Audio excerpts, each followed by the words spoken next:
মিটিঙলৈ পৰ্যবেক্ষিত কৰা এই ৰাজনীতিৰ দালালখিনিৰ পৰা তেওঁ সদায় আঁতৰত। মূল্যবোধৰ ৰাজনীতি কৰা যদি ৰাজনৈতিক নেতা আছে এজনেই, সেইজনে হৈছে গৌৰৱ গগৈ ডাঙৰীয়া। আপুনি এনেকুৱা এজন সৎ আৰু নিকা মানুহ ৰাজনৈতিক নেতা আপুনি উলিয়াই দিব নোৱাৰে। ভাল ৰাজনৈতিক নেতা আহিলে লেং মাৰি অন্য এজন ৰাজনৈতিক নেতাই কেনেকৈ চকী দখল কৰিব লাগে, তিনিবাৰকৈ 2001 চনৰ পৰা 2016 চনলৈ একেৰাহে তৃতীয়বাৰৰ কাৰণে তেওঁ মুখ্যমন্ত্ৰী হৈছিল। 15টা বছৰত আপোনালোকে হয়তো কোনেও ক'ব নোৱাৰিব যে তৰুণ গগৈ গাত কোনোবাই চেকা লগালে, গৌৰৱ গগৈ গাত কোনোবাই চেকা লগালে। গতিকে আমি কোনো চেকা দেখা নাই। যদি সততাত নাথাকে, যদি মানুহজন সৎ নহয়, তেতিয়াহ'লে চেকা লাগিবই। কিন্তু আমি আজিলৈকে তেওঁৰ গাত চেকা লগা দেখা নাই।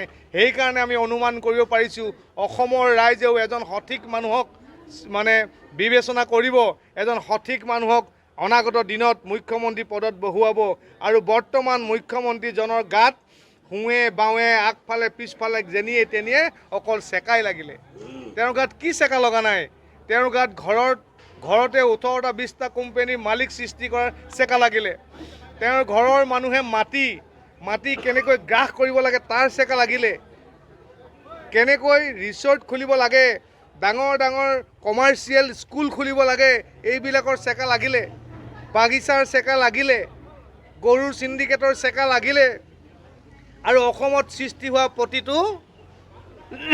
প্ৰতিটো চিণ্ডিকেটৰ চেকা গাত লাগি আছে। চোলাত, গেঞ্জিত, টুপিত, নতুনকৈ লগোৱা চুলিত ক'ত লগা নাই?